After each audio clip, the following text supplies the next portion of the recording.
আমি ইন্দ্রাণী শুরু করছি আজকে। ঠিক এই মুহূর্তে যে রাজনৈতিক নেতা, যে প্রতিবাদী মানুষ, যে সাংবাদিক, সংবাদকর্মী, লেখক, বুদ্ধিজীবী সরাসরি বিজেপিতে যোগ দেননি, তাদের বুকের পাটা আছে। তারাই আসল 56 ইঞ্চির ছাতিওয়ালা মানুষ।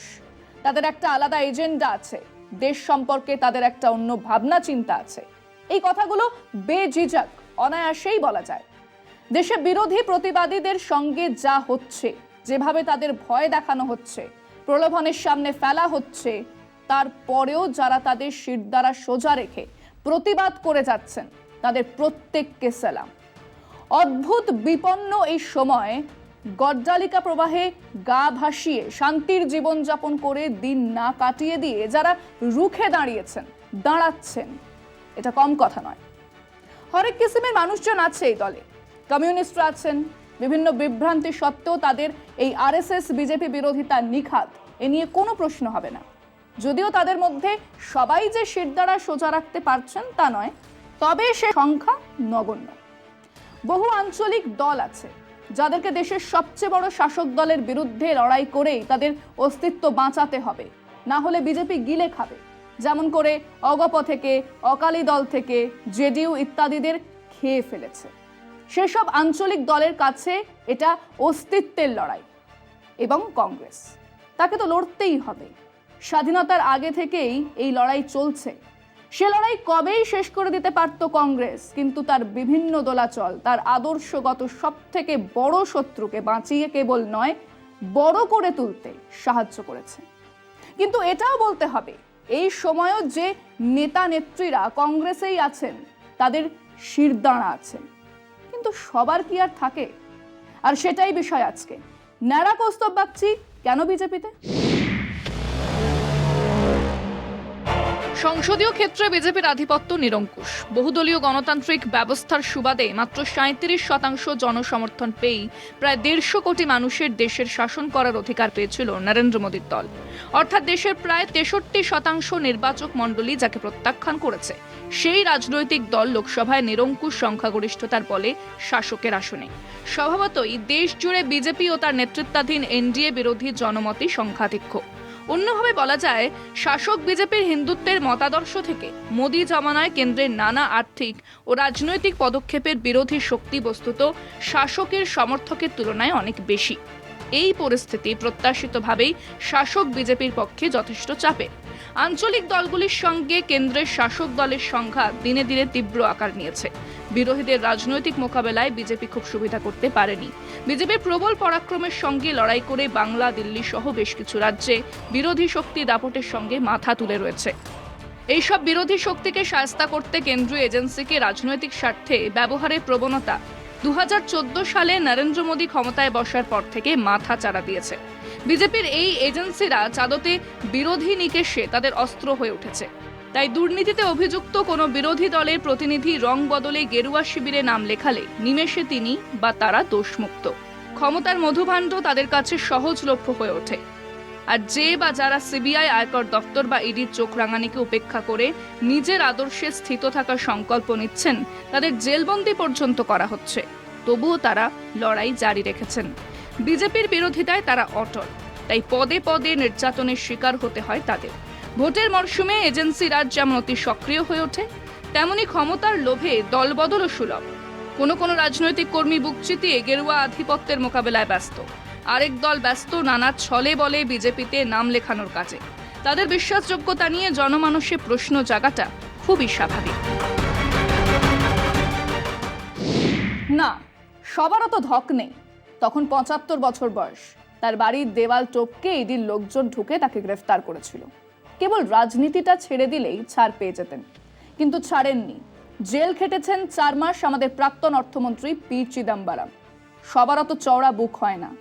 তাই বিরাট মাপের কংগ্রেস নেতা এসবি চৌহানের পুত্র অশোক চৌহান, মাধব রাও সিন্ধিয়ার পুত্র জ্যোতিরাদিত্য সিন্ধিয়া, মুরলী দেওয়ার ছেলে মিলিন্দ দেওরা, জিতেন্দ্র প্রসাদের ছেলে জিতিন প্রসাদের মতো নেতারা চলে গেছেন বিজেপিতে। কি করতে?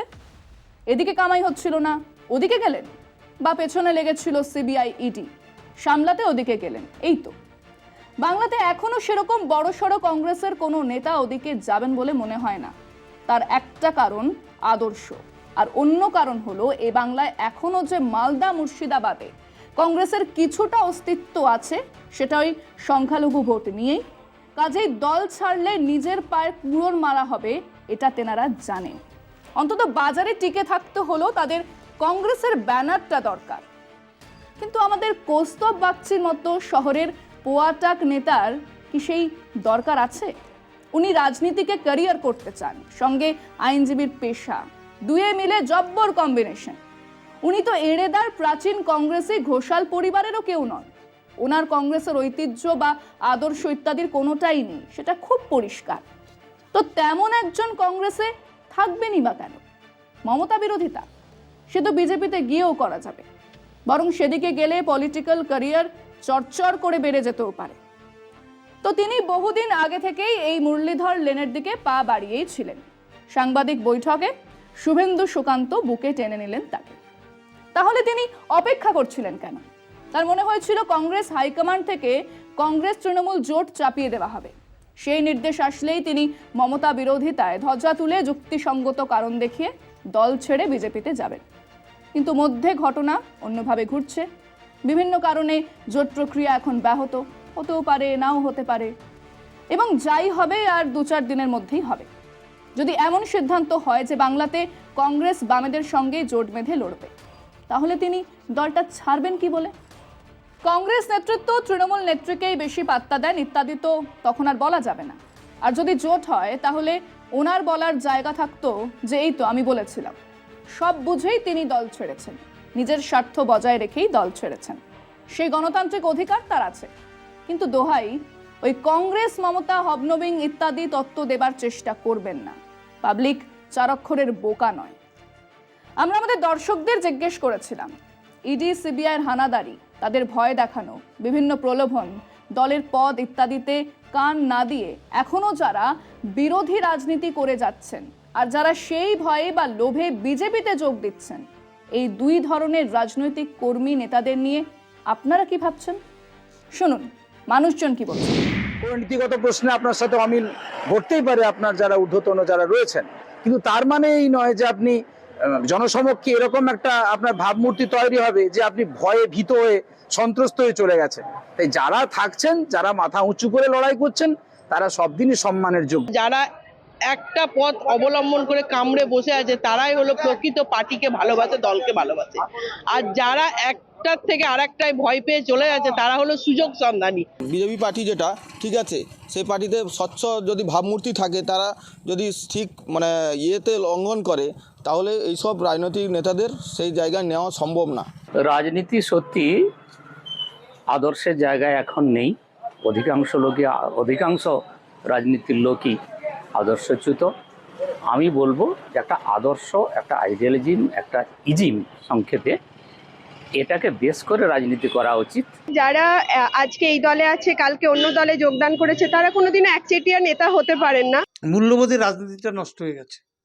আজকে দিদি বলুন আর মোদি বলুন, সব এক সূত্রে গাঁথা হয়ে যাচ্ছে এবং সবাই দল ভাঙানোর খেলায় মেতেছে এবং এর একটা শেষ আছে, এবারে সেই শেষটা হবে। পশ্চিমবাংলায় ইডি সিবিআই কে দেখে মানুষ যেটা পরিবর্তন হচ্ছে, আগামী দিনে মানুষ ওটাকে আর লাগবে না, এমনিতেই পরিবর্তন করবে। যারা চলে যাচ্ছে এ দল সে দল করছে, তারা কোনো ইজিমে বিশ্বাস করে না, তারা শাসক পার্টি হয়েই থাকতে যাচ্ছে। স্বার্থের জন্য এই দল তো দলে চলে যায়, সে লোক আছে এবং থাকবে। নির্বাচনের আগেই দেখি কেন পার্টি, আমাদের বিজেপি পার্টি, ওরা কি করে, ইডি সিবিআই দিয়ে ভয় দেখিয়ে কিছু মানুষকে তাদের এতে টেনে নেওয়ার চেষ্টা করে, তাদের দলে নিয়ে নেওয়ার চেষ্টা করে, যে ভয়ে যদি ওদের দলে কেউ ঢুকে পড়তে পারে।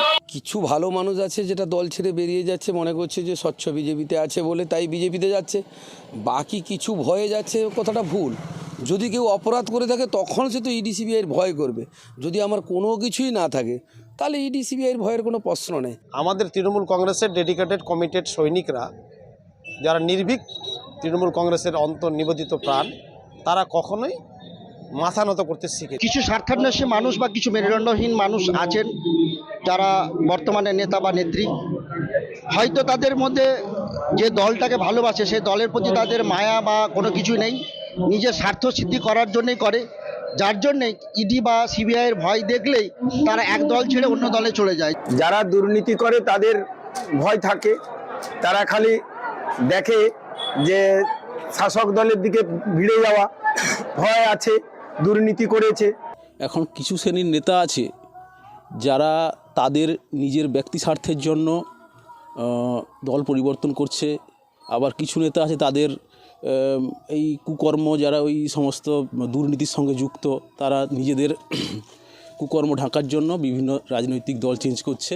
যেসব মানুষ এই সিট দ্বারা একদম নিজের সিট দ্বারা নিয়ে বসবাস থাকেন, তাদের জন্য তারা এখনো পর্যন্ত দাঁতে দাঁত চেপে লড়াই করে যাচ্ছে ইডি সিবিআই এবং ভয় দেখানোর বিরুদ্ধে। আর যাদের নীতি আদর্শ নেই, যাদের নিজস্ব ব্যক্তিগত মেরুদণ্ড বা সিট দ্বারা নেই, যারা ব্যক্তি আদর্শে বিশ্বাসী নয়, তারা নিজের সিট দ্বারা বিকোচ্ছে। যার মধ্যে নিষ্ঠা এবং আদর্শ বিন্দু মাত্র নেই, তারা হয় ভয় পায়, না হলে এদিক ওদিক না। এই বিষয়টা তুলে ধরা এই জন্য নয় যে ওই পোয়া আধপোয়া নেতাকে নিয়ে আলোচনাটা খুব জরুরি, বরং উল্টোটা, তার থেকেও অখ্যাত, তার থেকেও অনেক তলাস্তরে গ্রাসরুটে কাজ করা সেই সব বিজেপি বিরোধী রাজনৈতিক নেতাকর্মীদের কথা বলাটা দরকার। সব শেষ হয়ে গেল, হুহু করে বিজেপিতে যোগ দিচ্ছে বিরোধী নেতারা, মাথা নোয়াচ্ছে। এটাই একমাত্র ছবি নয়, এই আকালেও শির দ্বারা টান টান করে বিরোধিতার ঝান্ডা তুলে রেখেছেন যারা, তাদের 56 ইঞ্চি চওড়া বুকের পাটার গল্প শোনানোটাও দরকারি। সবার সেই ধক থাকে না, ন্যাড়া কৌস্তব বাগচির সেটা নেই, ছিলও না। আজকে পর্যন্তই। দেখতে থাকুন কলকাতা টিভি, রাত দিন 7 দিন।